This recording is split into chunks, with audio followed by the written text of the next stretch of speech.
Olá, alunos, tudo bem com vocês? Espero que sim. Dando continuidade aos nossos assuntos, hoje nós vamos falar da Idade Média. Claro que a Idade Média é um assunto bastante extenso, tá?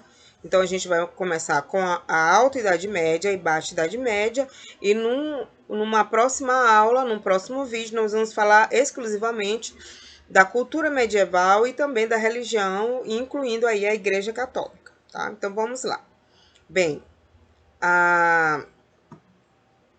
a Idade Média, gente, primeiramente vocês podem observar essa imagem aí belíssima, né? Um exemplo de Burgos, que é um assunto que a gente vai ver já lá no final da Idade Média, ok? Bom, a Idade Média é um período da história que se inicia no século V, logo após a queda do Império Romano do Ocidente, e termina no século XV, tá? No século XV, com a conquista de Constantinopla pelo Império Turco Otomano. E foi um período marcado pela síntese da herança romana com a cultura dos povos bárbaros que invadiram o Império Romano. Desde a queda do Império Romano do Ocidente até o século XV, cunhou-se o nome Idade Média como um termo pejorativo, como se fosse, gente, um intervalo entre a Antiguidade Clássica, né? Ou seja, os tempos áureos da Grécia e da Roma Antiga, e a Idade Moderna, período de resgate da cultura humanística realizada pelos primeiros filósofos gregos e concretizada pelos romanos. Por causa desse sentido pejorativo, chamou-se também Idade Média de Idade das Trevas, tá? Além de ser um intervalo, o período medieval era tido como obscuro, tá? Tomado pelas crenças ditadas pela Igreja Católica, que desprezava o pensamento racional e que não teve produções intelectuais de relevo, né? Ou seja, de destaque. O termo Idade das Trevas já não é mais utilizado pela historiografia, pelos artistas do Renascimento, que eles achavam que Idade das Trevas foi um momento da história que não teve cultura, que não teve desenvolvimento nenhum. Então, por isso o nome Idade das Trevas, ou seja, foi uma idade de analfabetismo, que realmente não teve ciência, não teve cultura. Só que isso aí, a gente vai ver ao longo do estudo, né, que isso aí foi um termo errado. Na Idade Média, realmente teve bastante cultura, principalmente na época de Carlos Magno, que a gente vai falar mais para frente. Bom, reconhece-se hoje a vasta produção cultural da época medieval, né, e a importância da filosofia medieval para o conhecimento humano e a importância dos livros e documentos da Antiguidade Clássica terem sido preservados na destruição ao serem guardados em mosteiros. Então, os mosteiros eles tinham grandes bibliotecas. Foi ali durante a Idade Média, né, dentro desses mosteiros, que a gente vai ver que a arte medieval ela floresceu muito, tá? Vamos agora falar um pouco da Alta Idade Média. O período da Alta Idade Média corresponde à formação da Europa medieval até o seu apogeu no século X. O Império Romano do Ocidente acabou no século IV, né? No século IV. E o imenso território conquistado pelos romanos pertencia então aos povos bárbaros. O termo bárbaro era como os romanos chamavam os povos que não faziam parte do seu império, que estavam fora dos limites romanos. Eram aqueles que não compartilhavam do mesmo costume romano, que não tinham a cidadania romana. A Alta Idade Média constitui-se pela junção da herança romana com os costumes dos povos bárbaros, né? E a invasão bárbara alcançou a cidade de Roma, que foi saqueada diversas vezes. O temor dessas invasões fez com que os habitantes das cidades buscassem refúgio e trabalho no campo. Ocorreu o que chamamos de ruralização da Europa. Já que a gente está falando de invasão bárbara, né? Vamos falar dos bárbaros. Eles também eram chamados de germânicos, ou germânicos, né? Os germânicos dividiam-se em vários povos com diferenças culturais entre si. Eram ânglos, saxões, visigodos, jutos, astrogodos, vândalos, francos, suevos, burgúndios, lombardos, alamanos, entre outros, certo? As informações que temos sobre esses povos vêm de textos escritos pelos próprios romanos de fontes arqueológicas. As invasões entre os séculos 4 e 6 correspondem ao período em que os povos germânicos entraram no Império Romano de forma violenta, né? Um dos motivos que desencadearam as invasões foi o avanço dos hunos, também que era outro povo bárbaro, nos territórios ocupados pelos germanos. Ainda mais sobre os germanos. Como é que era a organização social, a religião deles? A organização social dos germanos baseava-se na família, tendo no pai a figura central, que exercia poder sobre a esposa e os filhos. A sociedade germânica era hierarquizada, com uma aristocracia que possuía a maior parte das terras, uma camada de homens livres e guerreiros e, por fim, os escravos. Bom, e a religião? A religião era politeísta e as divindades eram associadas aos elementos da natureza, como o deus do raio, o deus do trovão, o deus do vento, o deus do sol, por aí vai. Os sacerdotes tinham, além da função religiosa, o poder de punir, tá, os criminosos e o dever de manter a ordem durante as assembleias na comunidade. Bom, a economia dos povos bárbaros, né, baseava-se na caça, na criação de animais, na agricultura. Cultivavam, por exemplo, trigo, cevada, centeio, além de plantas cujas fibras eram usadas na tecelagem. Então, a gente pode perceber que esses povos germânicos, eles eram o tempo todo alinhados com a natureza, tá bom? Aqui eu coloquei um exemplo do deus, né? Thor, que é o deus, o filho de Odin. Odin era assim como na Grécia Antiga, lembra que tinha Zeus, o deus dos deuses. Aqui os germânicos, o deus dos deuses era Odin, tá? Então Thor, um dos filhos do grande Odin, é o deus do trovão e um grande guerreiro que batalhou muito contra os gigantes do gelo. Ele possui um martelo mágico de muito poder e inspira os guerreiros nas batalhas. Então, aqui o Thor, muita gente pensa que ele é de origem grega, mas não é. Ele é de origem bárbara, né? Ele vem aí junto com esses povos germânicos, né? Dos povos bárbaros, que cultuavam o deus dos deuses chamado Odin. Bom, como foi que aconteceu aí o reino dos germânicos? Nas regiões da Europa Ocidental, em que os povos germânicos se estabeleceram, a vida social transformou-se bastante, embora várias características romanas tenham se mantido. A religião cristã, por exemplo, foi adotada por boa parte dos germanos. O latim também foi preservado, principalmente na linguagem escrita. Nas áreas de maior influência romana, formaram-se as línguas neolatinas, o francês, português, espanhol, italiano, entre outras.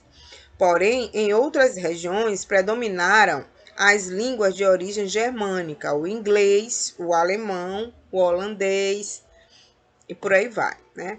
Por volta do século VI, os germanos já haviam organizado novos reinos nos territórios ocupados. Por exemplo, os visigodos ocuparam parte da Península Ibérica. Os ostrogodos ocuparam a Península Itálica. Os vândalos, as regiões do norte e no caso, do norte da África, né? A maioria desses reinos, porém, teve vida curta.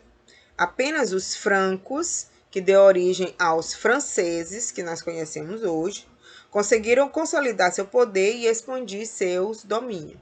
Vamos observar aqui no mapa como se formou aí o reino germânico. Então, aí nós temos de Lilás, o reino dos francos em 1408, aliás, em 486, e o reino dos francos em 511, tá?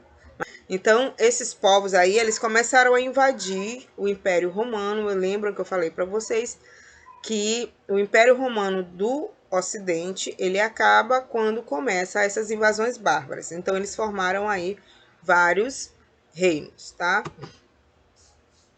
Vamos falar do reino dos francos. Bom, principalmente aí do governo de Carlos Magno, tá? Entre o rei franco destacou-se Carlos Magno, que governou por 46 anos. Tá? Em seu governo, os francos submeteram diversos povos germânicos e conquistaram um vasto território, constituindo o Império Franco ou Carolíngio, ou seja, os francos, que eram povos bárbaros, começaram a travar batalhas com outros povos bárbaros para que eles pudessem estender aí seu território.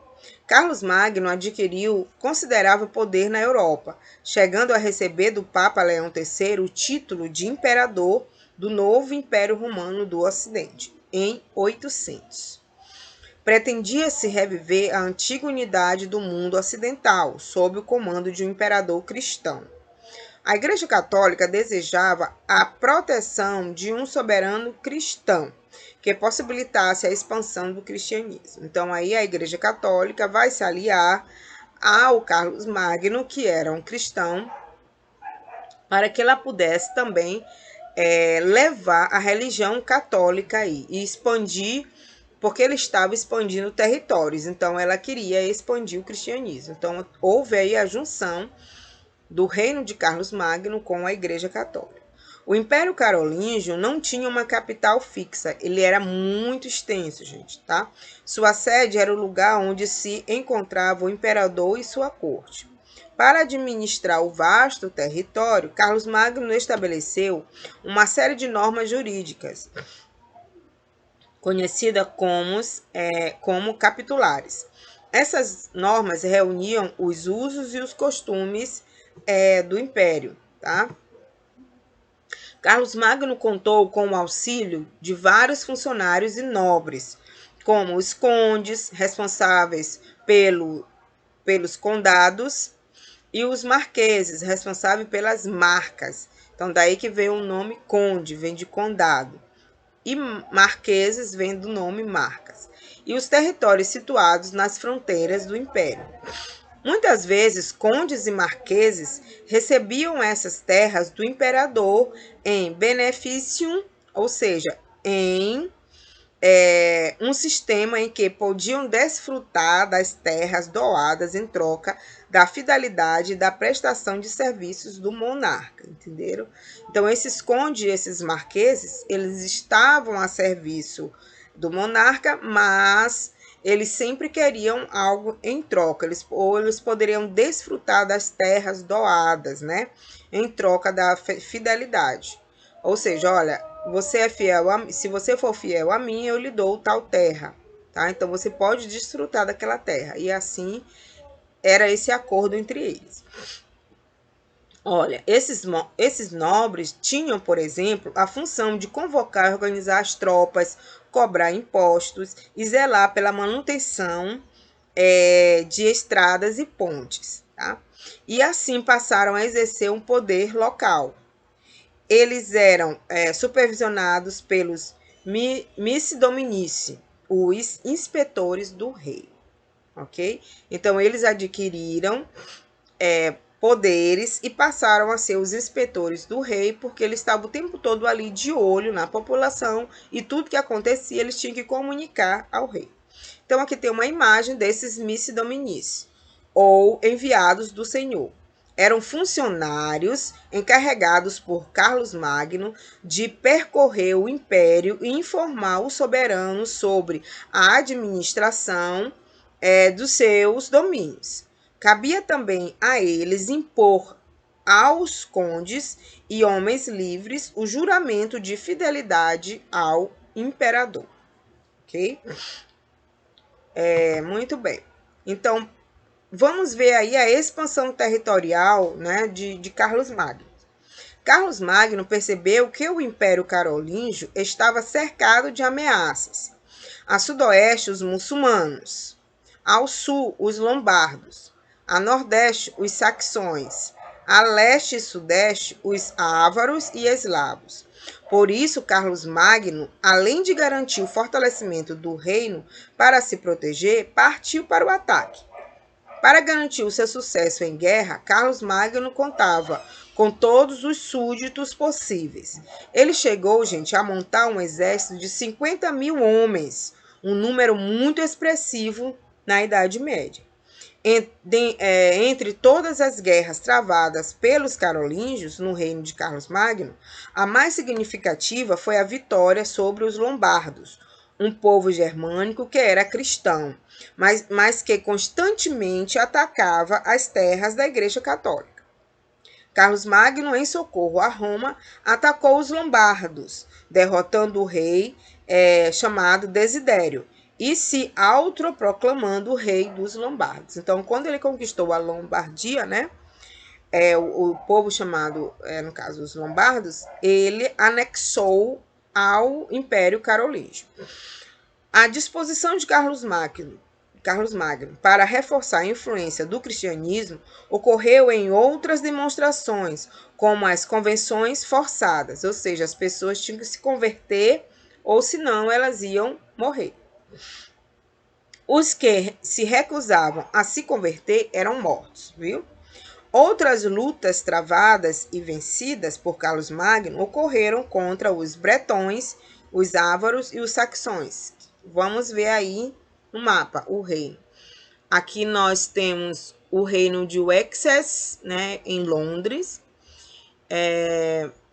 Aqui nós temos a Bretanha, tá? Então, todo esse território aqui é o Império Carolíngio. Ele conquistou aí, ó, tá?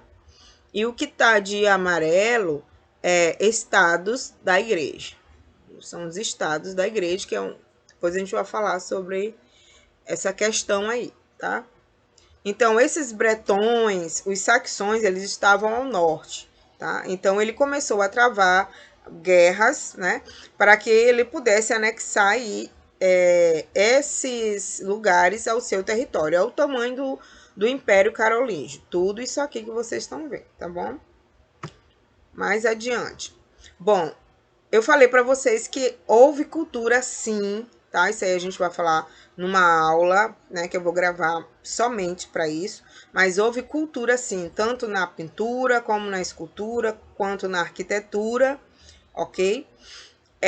Durante a Idade Média, tá? Na pintura a gente vai ver muito essa questão das iluminuras, na Bíblia, né? Então, antes de começar um capítulo da Bíblia, os monges, eles sempre faziam iluminuras, que eram essas pinturas mostrando cenas bíblicas.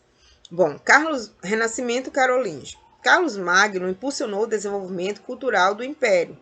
Esse estímulo abrangeu as letras, as artes plásticas e a educação, alcançando grande vigor em meados do século IX. Bom, nessa época, o imperador protegeu artistas e incentivou a abertura de escolas e mosteiros. Durante o Renascimento Carolíngio, escribas das escolas e dos mosteiros coletaram, copiaram e traduziram manuscritos antigos, o que contribuiu para a preservação e a transmissão da cultura da antiguidade clássica. Então, eles coletaram tudo isso, que posteriormente a gente vai chamar de Bíblia, né? Coletaram todos esses pergaminhos, todas essas histórias bíblicas que estavam em pergaminhos e em papéis, eles eles catalogaram, né, coletaram, e nesses livros eles faziam sempre essas iluminuras. Uma parte considerável do conhecimento que temos hoje da literatura greco-romana deve-se ao trabalho, gente, desses monges dentro dos mosteiros. Bom, na Baixa Idade Média, o que foi que aconteceu na Baixa Idade Média? A gente já viu aí que na Alta Idade Média, a gente vai ver a invasão germânica, certo? A gente vai ver a ascensão de alguns povos germânicos, como os reinos germânicos. Na Baixa Idade Média, a gente vai ver uma outra história. Bom, a produção agrícola aumentou e passou a usar as terras que ficavam em repouso. Como eu falei para vocês, por que essa produção agrícola aumentou? Porque muitas pessoas, com medo dos germânicos, fugiram para os campos. Bom, dessa forma, o desgaste da terra não tardou a acontecer, acarretando dificuldades na produção. As cidades voltaram a ter movimentação mais intensa. Esse povo que estava indo para os campos por causa das invasões germânicas, com a fixação desses reinos germânicos, as cidades começam a crescer. Então, vai haver aí uma intensa movimentação de trocas de mercadorias e moedas. As cidades voltaram a ter movimentação mais intensa, pois o aumento populacional levou as pessoas a saírem do campo e retornarem para as cidades. O comércio, gente, também voltou com a atividade mais intensa por meio da troca de mercadorias. A retomada do comércio fez surgir as feiras. Essa é a imagem que vocês estão olhando aí, tá? Elas funcionavam ao redor dos feudos. O que eram feudos? A gente vai ver mais adiante que eram grandes propriedades de terra, eram latifúndios. E comercializavam os produtos vindos do Oriente, as especiarias vindas do Oriente. Outras feiras formaram-se às margens das estradas para garantir a segurança das comitivas do comércio e a instalação de bancos para a troca de moedas. Cidades como Champagne, na França, surgiram dessas feiras. Uma nova classe social aí apareceu, foram a burguesia, isso já aí na Baixa Idade Média, praticamente no final da Idade Média. Por que essa classe vai surgir? Porque ela vai surgir através de burgos. E o que eram burgos? Eram cidades fortificadas, certo? Que a gente vai ver aí já no final da aula. Então, vamos aqui para um resumo da Baixa Idade Média. Definição de Baixa Idade Média, que vai do século IX ao século XV. Definição: período de transformação estrutural no feudalismo europeu. Causas: esgotamento econômico, que foram as fomes, as cruzadas, retomada do comércio e da vida urbana, fortalecimento da camada social burguesa e guerras e revoltas populares. Tudo isso a gente vai ver aqui na Baixa Idade Média. Bom, e também aqui na Baixa Idade Média vai ocorrer o quê? A fragmentação do Império e novas invasões germânicas. Agora são outros povos bárbaros que vão invadir aqui. Bom, depois da morte de Carlos Magno, gente, foi um horror, né? Em 1814, seu filho Luís I assumiu o poder. Apesar de uma série de problemas políticos, como a excessiva influência do clero sobre o rei, o império ainda se manteve unido. Com a morte de Luís I, em 840, seus três filhos, Carlos, Luís e Lotário, passaram a disputar o poder, brigando entre si, travando um desgastante conflito interno. Bom, então eles resolveram fazer o quê? Um tratado para que acabasse com essa briga. Pelo Tratado de Verdun, assinado em 1843, eles dividiram entre si o território carolíngio. Pronto. A divisão do poder real entre os filhos de Luís I foi acompanhada de crescente independência e autonomia dos administradores locais. Então, aqui no mapa vocês podem observar Reino de Carlos II, o Calvo, que a sede é em Paris, Reino de Lotário I, em Verdun, e o Reino de Luís, o Germânico, continuando a fragmentação do Império e novas invasões. A gente já viu que esse império ele fragmentou e foi dividido entre os três netos de Carlos Magno, né? A partir do século IX, depois de um longo período sem invasões externas, o território da Europa começou a sofrer novos ataques nas frentes leste, norte e sul. O leste foi invadido pelos magiares, os húngaros. Os magiares se estabeleceram na região dos Cárpatos, onde fundaram o reino da Hungria e foram cristianizados. Ao norte, sofreu a invasão dos Vinks, os famosos Vinks, que eram os escandinavos, que realizaram ataques a diversos locais do litoral europeu. Nessa imagem aqui vocês podem observar a invasão Vink. Eles eram grandes navegadores, os Vinks. O sul foi ocupado por muçulmanos, os sarracenos, que conquistaram parte da Península Ibérica e empreenderam sucessivos ataques à Península Itália.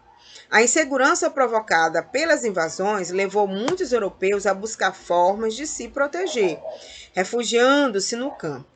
O comércio foi dificultado pela insegurança e pelo bloqueio das estradas e do mar Mediterrâneo.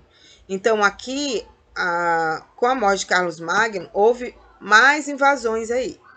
Bom, e essas pessoas, durante a Idade Média, como eu falei, elas vão para os campos, né? E vai surgir aí, gente, o feudalismo. O que era o feudalismo? Organização política, social e econômica, tá? Que perdurou por muito tempo aí durante a Idade Média. Feudalismo é um sistema de organização econômica, social e política, não esqueçam disso, no qual uma camada de guerreiros especializados, os senhores, subordinados uns aos outros por uma hierarquia de vínculos de dependência, dominam uma massa campesina que trabalha na terra e lhes fornece com que viver. Então, nós temos aqui um exemplo de feudo, né? O feudo são essa grande propriedade de terra, tá?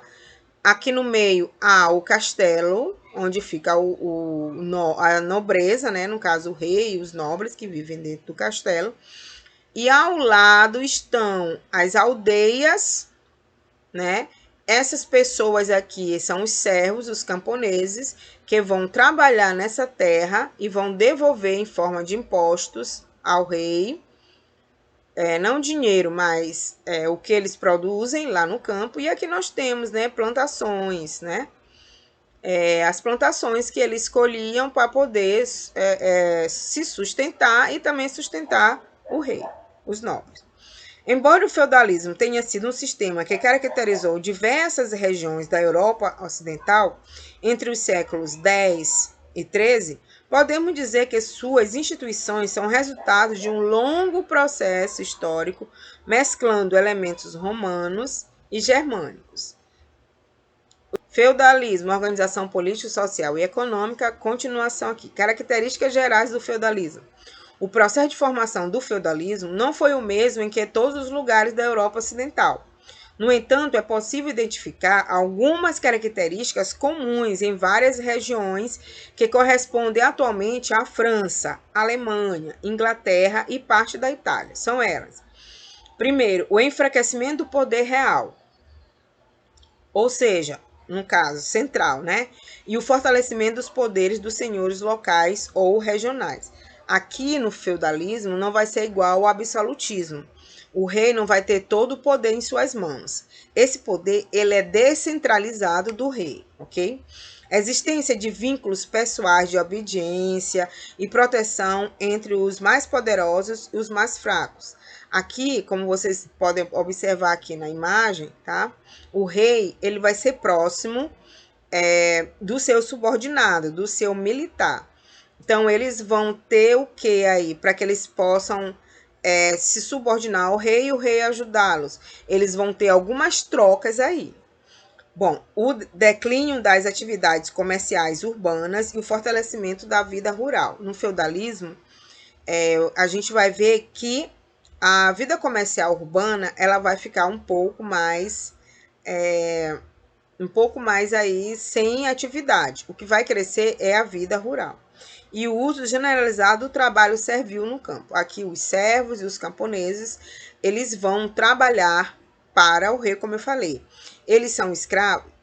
Tinha escravidão? Tinha, mas não era muita. Os servos são escravos? Não, eles não são escravos, eles são presos à terra, tá? E eles devem pagar alguns impostos para o rei. Se o servo quiser se libertar, se ele quiser sair, se ele quiser ir embora, ele pode? Ele pode, mas desde que ele pague o que ele deve ao rei.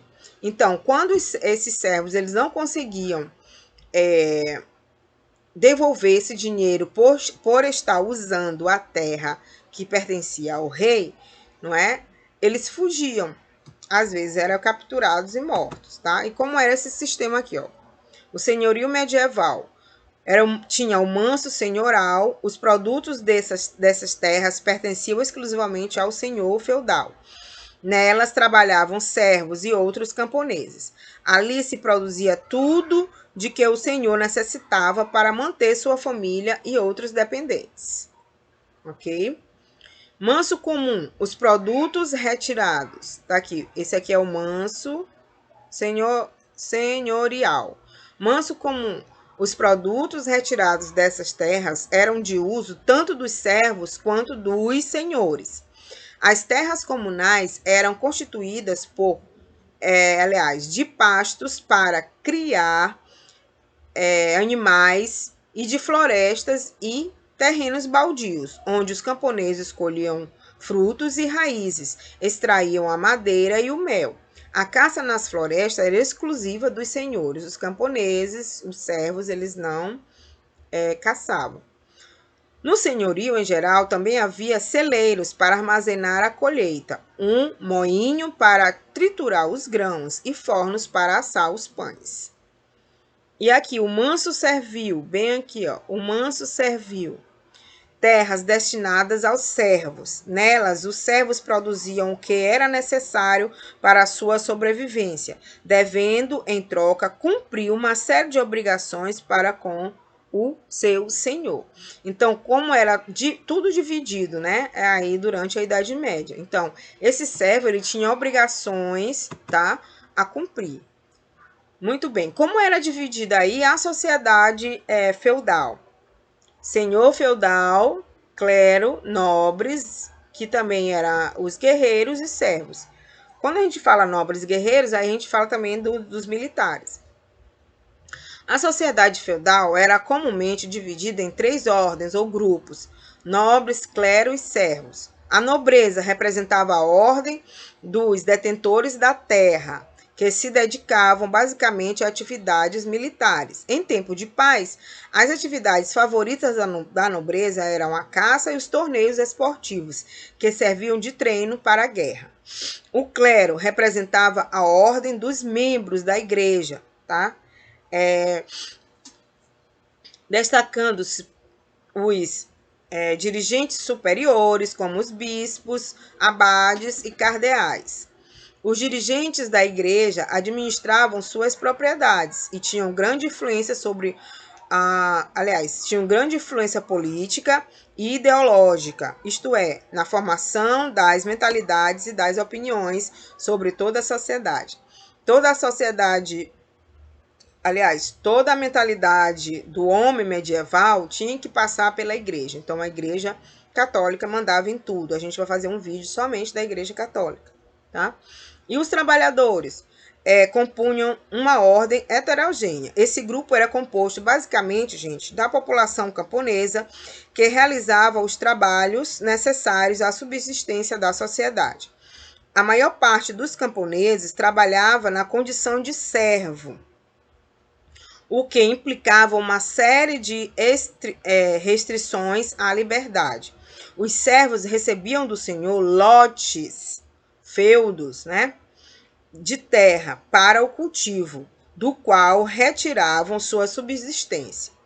No entanto, os servos eram obrigados a pagar taxas ao senhor e trabalhavam ainda em lugares e tarefas indicados por ele.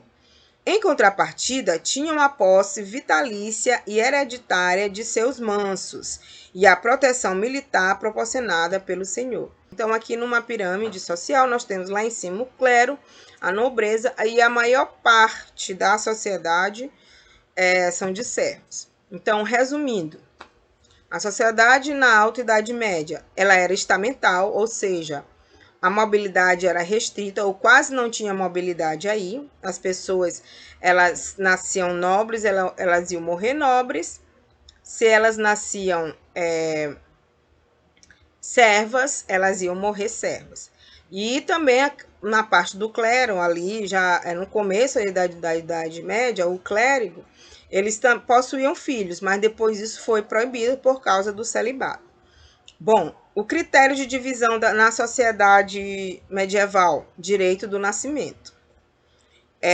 As divisões: clero, função intelectual; nobreza, função militar; e servos, função produtiva, ok? Muito bem.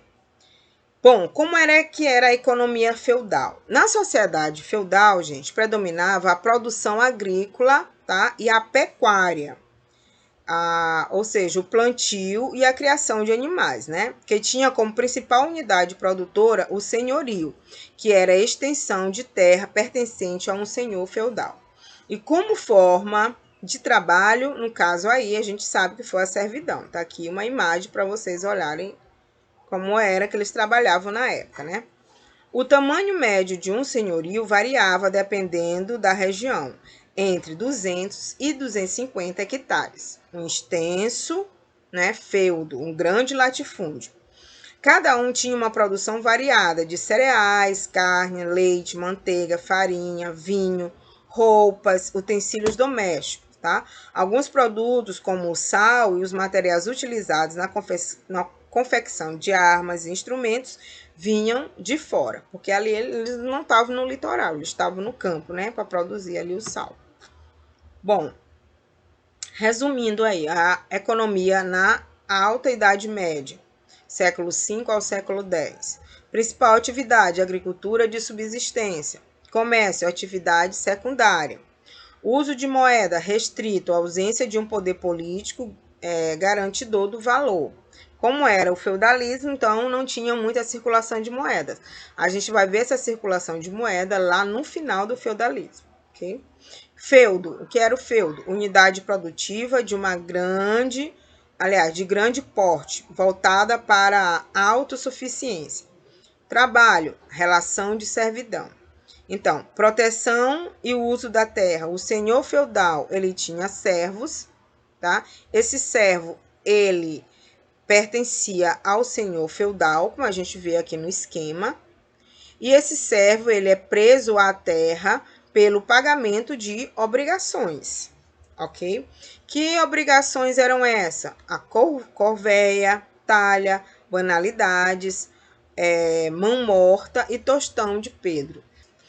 Bom, o senhorio era dividido em 3 grandes áreas.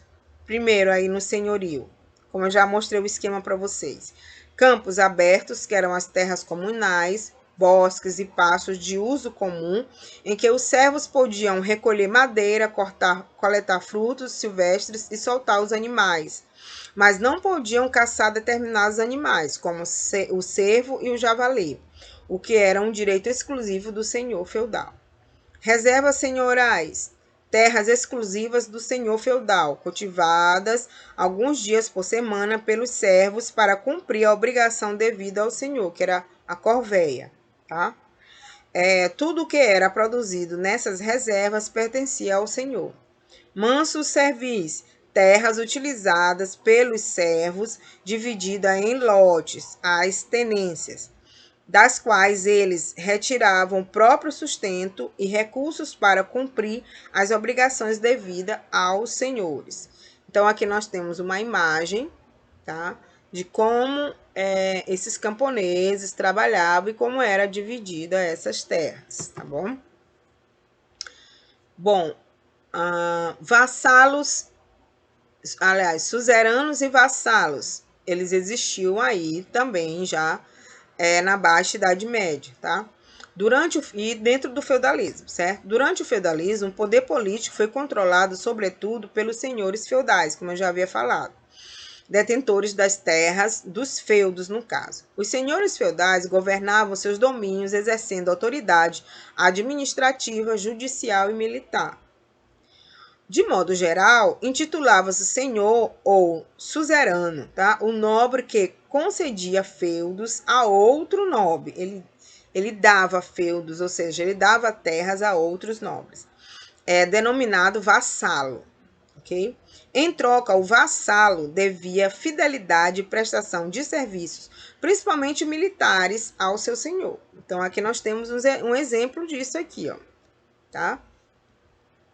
Os vários núcleos de poder político, principados, ducados, condados, entre outros, estavam ligados a laços estabelecidos entre membros da nobreza por meio da concessão de feudos. Então, aqui, membros da nobreza, e aqui ele está dando uma concessão de feudo, tá bom? A esse vassalo. A transmissão do feudo era realizada em uma cerimônia solene, constituída de 2 atos principais: a homenagem, juramento de fidelidade do vassalo, e a investidura, ato de transmissão do feudo ao vassalo. Então, aqui nós temos essa cerimônia aqui, certo? Suzeranos e vassalos tinham direitos e deveres recíprocos. Suzerano devia proteger militarmente os vassalos e dar-lhes assistência jurídica. Tinha o direito de reaver o feudo do vassalo que morresse sem deixar herdeiros, ou seja, ele ia pegar de volta para si. E proibiu o casamento do vassalo com pessoa que lhe fosse infiel, entre outros. Então, eles tinham várias normas, né, dentre essa passagem aí de feudo para esse vassalo, né? O suzerano, ele dava-se várias normas para esse vassalo. O vassalo, o que ele devia fazer? Prestar serviço militar, tá? Ao suzerano, libertá-lo caso fosse aprisionado por inimigos, comparecer ao tribunal presidido pelo suzerano toda vez que fosse convocado, entre outras obrigações. E ele recebia também, gente, proteção militar do suzerano, certo? Então, aqui nós temos uma imagem produzida no século XII, representando cerimônia solene envolvendo um senhor e seu vassalo. Tá? Muito bem. Senhores e servos, né? Na relação de servidão, os servos não eram proprietários das terras em que trabalhavam. Já falei isso para vocês. Eles apenas as usavam para produzir o seu próprio sustento, como para manter as outras 2 ordens, a nobreza e o clero. A relação servil também envolvia uma série de obrigações, né, do servo para com o seu senhor feudal, pagas em forma de trabalho de produtos. Entre elas destacavam-se corveia, que eu falei lá no início para vocês, né? Aqui, ó, as obrigações, voltando aqui. Corveia, talha e banalidades. Vamos ver aqui cada uma delas, né? Corveia, obrigação servil de trabalhar alguns dias da semana nas reservas senhorais. Esse trabalho podia ser realizado na agricultura, na criação de animais, na construção de casas e outros edifícios ou em benfeitorias. A talha, obrigação servil de entregar parte da produção agrícola ou pecuária ao senhor feudal. Banalidade, taxa devida ao senhor pela utilização de equipamentos e instalação de senhorio, celeiro, fornos, moinhos, etc. Entendeu? Então, os servos, gente, eles eram ligados à terra, bem como ao senhor feudal. Né? Se ele saísse dali, se ele quisesse sair dali, como eu falei, ele poderia sair sim, porque ele não era escravo. Porém, ele tinha que pagar tudo isso aí para o senhor feudal. Então, resumindo aqui. Bom, na Idade Média surgiu, gente, a fome feudal, que foi do século XI ao século XIII. Quais foram as causas da fome feudal? O fim das invasões, das guerras carolíngias e das pestes, que foi o crescimento demográfico. Bom, a agricultura é uma causa também. A agricultura, técnicas rudimentares, baixa produtividade. Tudo isso vai levar à fome, porque as pessoas... E também vai haver uma grande seca, né? As pessoas vão morrer de fome, não vai ter mais o que comer, nem que produzir. As consequências disso, as consequências imediatas, expulsão da parte dos servos dos feudos, eles vão ser o que agora? O que? Homens livres, vão para os grandes centros urbanos. Aliás, vão para as cidades que vai se transformar em grandes centros urbanos. As imediatas, aumento de impostos nos feudos. Isso vai gerar o quê? Revolta dos camponeses. E também vai gerar o quê? Fuga de servos. Outra consequência imediata, migração populacional para as cidades, como eu já havia falado, e vilas. E expansão da burguesia, porque esses burgos eles vão crescer, né? E vai haver uma outra classe aí chamada burguesia. E as imediatas, é o desenvolvimento de novas técnicas, o arado, moinhos, né? Moinhos hidráulicos. Bom, e o que mais? A necessidade de novas terras, expansão para o leste, né? No caso aí para a Rússia, e é o movimento das cruzadas, tá? Então, a fome, ela se causou por isso, tá? Porque as pessoas não estavam mais produzindo nada, houve uma grande seca, houve um crescimento demográfico e as pessoas estavam morrendo de fome. Bom, aí já no final, né, da Idade Média, vai surgir aí as cruzadas. A origem, o concílio de Clemente Ferrand, tá? Em 1095, ela vai ser feita aí pelo Papa Urbano II. Quais eram os objetivos das cruzadas? Aqui é só um resumo, tá, gente? Mas as cruzadas também a gente pode fazer um vídeo aí bem longo sobre elas. As causas e os objetivos eram religiosos, que era a expansão da fé católica e a conquista de Jerusalém. E também a reunificação do catolicismo após a cisma do Oriente, que foi lá no Império Bizantino, que eu falei para vocês, que é a cisma do Oriente, ela foi a divisão entre a Igreja Católica e a Igreja Ortodoxa. Igreja Católica de um lado, Igreja Ortodoxa de outro, né? Igreja Católica, eles tinham imagens, né? Eles falavam em latim, no caso a Igreja Católica. Aliás, a Igreja Ortodoxa, eles vão mais para o lado da religião judaica, né? Eles falam não latim, mas o grego dentro das igrejas, né? Então, realmente tem uma divisão bem grande aí entre católicos e ortodoxos. A indulgência plena, estímulo para a participação de servos e homens livres. Territoriais, conquista de novas terras, demanda da pequena nobreza e uma pressão populacional aí muito grande. Comercial, os objetivos comerciais, a burguesia italiana, que foi o comércio do Mediterrâneo, que é a Quarta Cruzada. Depois teve a Cruzada Comercial, financiada por Veneza. 1204 a 1261 foi a formação do Império Latino do Oriente. E depois foi as rotas marítimas, mais rotas terrestres, que deu na expansão do comércio pelo continente. Então, isso aí já é o fim da Idade Média e começa aí a Idade, no caso, a Idade Moderna, né? Com essas rotas marítimas. Bom, aí a gente vai falar aqui do renascimento comercial já no final da Idade Média. Quais foram as características do renascimento comercial? Expansão do uso de moedas, comércio com o Oriente, cobrança de juros, crescimento das viagens, necessidade de poderes políticos mais centralizados. Movimento comunal. Na ausência de poderes mais centralizados, os comerciantes começam a desenvolver maior autonomia em relação aos poderes locais, no caso, o clero e a nobreza. Cartas de franquia, proteção real aos burgos, que eram essas cidades fortificadas, onde ali eles comercializavam de tudo. Daí o nome burguesia, vem de burgos, essas grandes feiras, tá? O ar da cidade torna o homem livre. E teve também revolução agrícola, né, no século XIII. O contato com os árabes permite o quê? A parte de novas tecnologias de irrigação e preparação do solo. Então, esse renascimento comercial, a gente pode dizer que foi a passagem da Idade Média para a Idade Moderna, ok? Muito bem. E o renascimento urbano, olha aí, os burgos, né?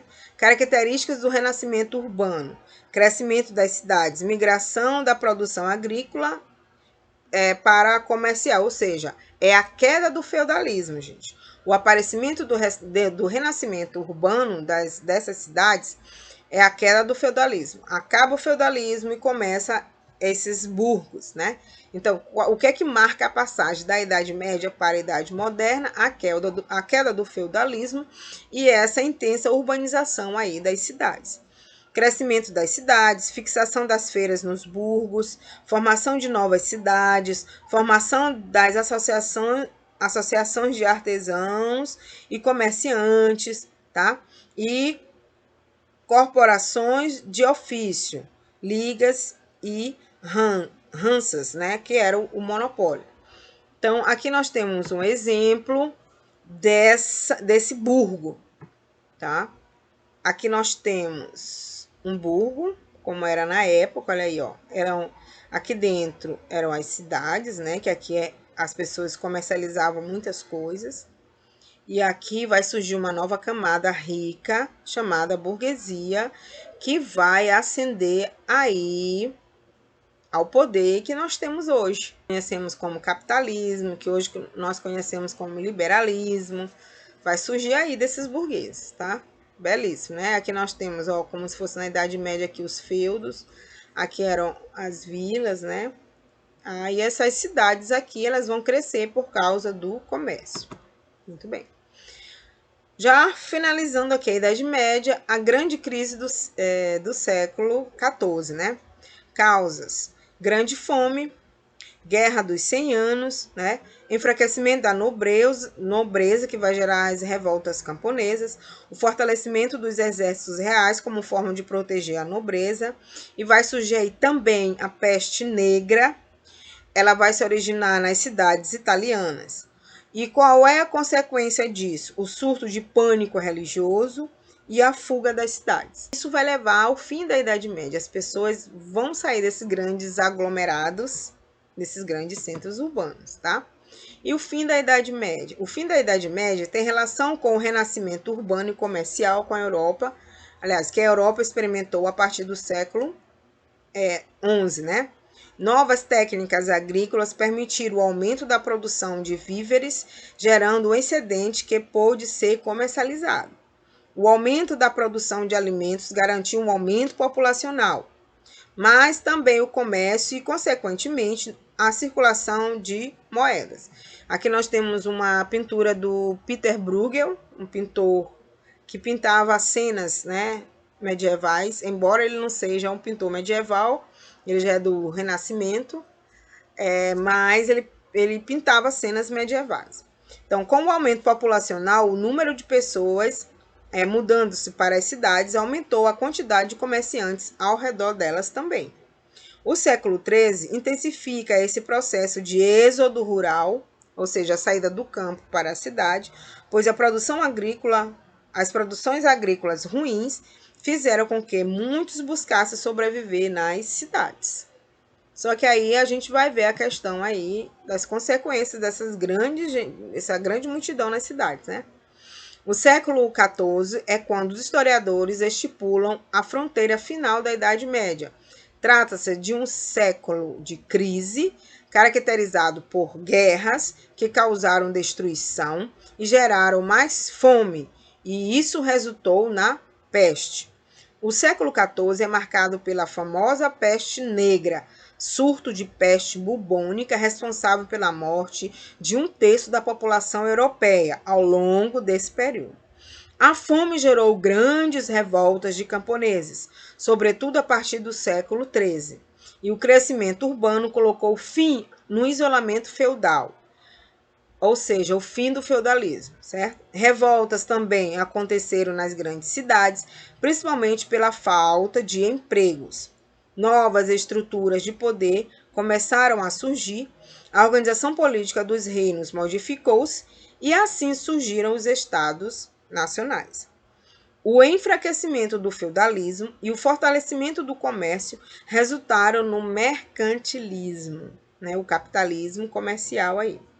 Quando Constantinopla cai e o comércio com o Oriente fecha-se, a Europa volta-se para o Oeste. A exploração do Oceano Atlântico abriu novas fronteiras e consolidou o fim da Idade Média. Então, aí, o mercantilismo e as expansões marítimas vão dar fim à Idade Média e começar uma nova idade, que é a Idade Moderna, certo?